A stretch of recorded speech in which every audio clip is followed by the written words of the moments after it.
यदि आपसे कहा जाए कि किसी कोर्ट के द्वारा एक महिला को उसके पति से एलिमनी की धनराशि के रूप में 1 करोड़ 25 लाख रुपए देने का आदेश पारित किया गया, तो निश्चित रूप से आपको भी आश्चर्यचकित होगा। बहुत होती है ये धनराशि। एक ऐसा ही आदेश किया गया है सुप्रीम कोर्ट के द्वारा। हालांकि यह मामला मेंटेनेंस का नहीं था, यह मामला डाइवोर्स का था। हस्बैंड के द्वारा यह पिटीशन फाइल की गई थी।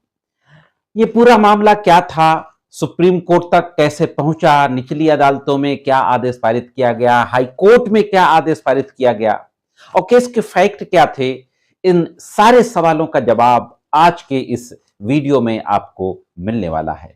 तो दोस्तों, मैं करीम अहमद सिद्दीकी एडवोकेट एक बार फिर हाजिर हूं आपके बीच में अपने YouTube channel legal and social awareness में सुप्रीम कोर्ट के इसी महत्वपूर्ण जजमेंट को लेकर के। बहुत महत्वपूर्ण जानकारी है। अगर आपकी पत्नी से किसी तरीके का कोई डिस्प्यूट चल रहा है और डिस्प्यूट ज्यादा बढ़ गया है, कोई रास्ता नहीं मिल रहा है कि हम छुटकारा कैसे पाएं, तो भी यह वीडियो आपको देखना चाहिए। अगर आप कोर्ट कचहरी से किसी भी तरीके से जुड़े हुए हैं, या आप लॉ स्टूडेंट हैं, या आप जूनियर एडवोकेट हैं और आपने अभी प्रैक्टिस शुरू की है, तो भी इस वीडियो में दी जाने वाली जानकारी आपके प्रैक्टिस में जरूर काम आएगी। तो जुड़े रहे आखिर तक, देखते हैं कि इस संबंध में आगे महत्वपूर्ण जानकारी क्या है। साथियों, ये मद्रास का मामला था। सबसे पहले हम ब्रीफ में एक नजर डालते हैं कि इसके फैक्ट पर। एक पुरुष की एक महिला के साथ शादी होती है 15 फरवरी 2009 को। शादी के बाद दोनों दंपति अमेरिका चले जाते हैं, क्योंकि पति उसका अमेरिका में काम कर रहा था। कुछ साल रहने के बाद दोनों के बीच में एक बच्चा पैदा होता है। बच्चे के पैदा होने के कुछ दिन के बाद ही दोनों के बीच में विवाद हो जाता है। जिस तरीके से नॉर्मल मैट्रिमोनियल डिस्प्यूट होता है, पति पत्नी के बीच में विवाद होता है, उसी तरीके से यह भी एक विवाद था।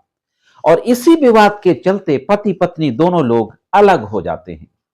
अलग होने के बाद हस्बैंड के द्वारा एक डाइवोर्स की सूट फाइल की जाती है सेक्शन 13(1)(a) और 13(1)(b) के तहत। 13(1)(a) 13(1)(b) में जो ग्राउंड्स दिए हुए हैं हिंदू मैरिज एक्ट में, वो क्रुअलिटी और एडल्ट्री दो ग्राउंड्स दिए हुए हैं। तो क्रुअलिटी और एडल्ट्री के बेसिस पर पति के द्वारा ये डाइवोर्स का सूट फाइल किया जाता है। फैमिली कोर्ट के द्वारा डाइवोर्स डिक्री कर दिया जाता है। लेकिन यहां पर मैं आपको बता दूं कि क्रुअलिटी का ग्राउंड तो फैमिली कोर्ट के द्वारा माना जाता है कि पति ने साबित कर दिया, लेकिन जो एडल्ट्री का ग्राउंड था उसको फैमिली कोर्ट के द्वारा कहा जाता है कि पति साबित नहीं कर पाया, उसको प्रूव नहीं कर पाया। लेकिन एक ग्राउंड चूंकि प्रूव हो गया क्रुअलिटी का, उस बेसिस पर डाइवोर्स की डिक्री कर दी जाती है। अब पत्नी के द्वारा फैमिली कोर्ट के इस आदेश के खिलाफ मद्रास हाई कोर्ट के समक्ष अपील की जाती है। मद्रास हाई कोर्ट में जब चुनौती दी जाती है, यहां पर मैं यह भी आपको बता दूं कि इसी दौरान जब अपील का टाइम खत्म हो जाता है तो पति दूसरी शादी भी कर लेता है। यह तथ्य मद्रास हाई कोर्ट के समक्ष आने के बाद भी मद्रास हाई कोर्ट के द्वारा फैमिली कोर्ट के डाइवोर्स डिक्री किए जाने के ऑर्डर को निरस्त कर दिया जाता है, सेट असाइड कर दिया जाता है। अब हस्बैंड के द्वारा एसएलपी फाइल की जाती है सुप्रीम कोर्ट में मद्रास हाई कोर्ट के इस आदेश के खिलाफ। तो देखते हैं दोस्तों कि सुप्रीम कोर्ट में क्या होता है और फाइनली सुप्रीम कोर्ट के द्वारा किस तरीके का आदेश दिया जाता है। सुप्रीम कोर्ट में जब मद्रास हाई कोर्ट के मामले को चुनौती दी जाती है, तो सुप्रीम कोर्ट के द्वारा दूसरे पक्ष को नोटिस जारी करने के बाद जब दोनों पार्टियां कोर्ट के समक्ष आती हैं, तो दोनों पक्षों की बात को सुनने के बाद सुप्रीम कोर्ट सबसे पहले मामले को मीडिएशन रेफर कर देता है। मध्यस्थता होती है दोनों के बीच में, लेकिन अनफॉर्चुनेटली मीडिएशन फेल हो जाता है। मीडिएशन फेल होने के बाद सुप्रीम कोर्ट यह पाता, उसी दौरान पति 142 आर्टिकल के तहत एक सूट और फाइल करता है और यह कहा जाता है कि चूंकि अब इस मैरिज में कुछ बचा नहीं है, इसलिए इस मैरिज को भंग कर दिया जाए, विवाह को विच्छेद कर दिया जाए। 142 अनुच्छेद है जो भारतीय संविधान का, वह सुप्रीम कोर्ट को पावर देता है किसी भी तरीके का आदेश पारित करने की। अब साथियों, महत्वपूर्ण जो बातें हैं वह सुप्रीम कोर्ट के द्वारा जो अपने जजमेंट में कही जाती हैं। सुप्रीम कोर्ट के द्वारा यह कहा जाता है कि 2010 से पति पत्नी अलग रह रहे हैं और दोनों में से किसी ने भी विवाद को सुलझाने की इच्छा जाहिर नहीं की। साथ ही साथ 2017 में पति ने दूसरा विवाह भी कर लिया, यानी वैवाहिक बंधन अब दोनों के बीच में शेष नहीं रह गया। कुछ भी ऐसा नहीं रह गया जो कि वैवाहिक रिश्ते के तरीके से होता है। इन बातों को कहते हुए एक और महत्वपूर्ण बात कही जाती है सुप्रीम कोर्ट के द्वारा कि पति पत्नी के बीच में वैवाहिक बंधन का कोई अंश शेष नहीं रहा है। ऐसे में हम पति पत्नी के बीच कानूनी संबंध बनाए रखने का कोई उद्देश्य नहीं देखते हैं। महत्वपूर्ण बात कही जाती है, विवाह अपूर्ण रूप से टूट चुका है। इरिवर्सिबली जो वर्ड होता है कि अपूर्ण रूप से अगर विवाह टूट गया है तो उस विवाह को बरकरार रखने का फिर कोई वजह नहीं रह जाती है। इस तरीके के फैसले सुप्रीम कोर्ट के द्वारा कई मामलों में दिया गया है और शादी को डायरेक्टली सुप्रीम कोर्ट के द्वारा ही भंग कर दिया गया है। इस तरीके की बात कहते हुए सुप्रीम कोर्ट के द्वारा भारत के संविधान के अनुच्छेद 142 के तहत दोनों के बीच जो मैरिज हुई थी उसको भंग कर दिया जाता है।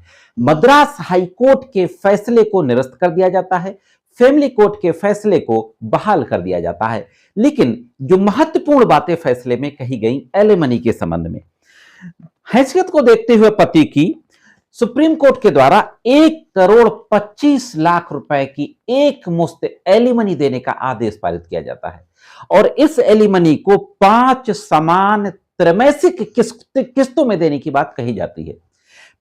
किस्तों की डेट भी निर्धारित कर दी जाती है। पहली इंस्टॉलमेंट 15 सितंबर 2025 को, दूसरी इंस्टॉलमेंट 15 दिसंबर 25 को, तीसरी 15 मार्च 26 को, चौथी 15 जून और पांचवी किस्त आखिरी किस्त 15 सितंबर 2026 को। ये किस्तों की तारीख भी फिक्स कर दी जाती है और महत्वपूर्ण बात यह कही जाती है कि अगर इनमें से कोई भी इंस्टॉलमेंट डिफॉल्ट हो जाती है, किसी भी किस्त की चूक हो जाती है, तो यह जो आदेश है स्वतः खत्म हो जाएगा और जो किस्तें जमा की जा चुकी हैं पति के द्वारा वो अमाउंट फॉरफिट हो जाएगा, जब्त कर लिया जाएगा। इस तरीके से दोस्तों एक और लैंडमार्क जजमेंट पारित किया गया सुप्रीम कोर्ट के द्वारा इस तरीके की शादी के संबंध में जहां कोई रिश्ते में कुछ बचा नहीं है, कोई रिस्पेक्ट नहीं बची, लव एंड अट्रैक्शन नहीं बचा। सुप्रीम कोर्ट ने डायरेक्टली शादी को वहीं पर भंग कर दिया इस भारी भरकम एलिमनी की धनराशि के साथ। यह जो मामला था साथियों जो सुप्रीम कोर्ट पहुंचा, ए रंजीत कुमार वर्सेज ई कविता और अभी 14 अगस्त 2025 का जजमेंट है। बहुत ही रिसेंट जजमेंट है जो सुप्रीम कोर्ट के द्वारा दिया गया। कैसी लगी जानकारी कमेंट्स करके जरूर बताएं।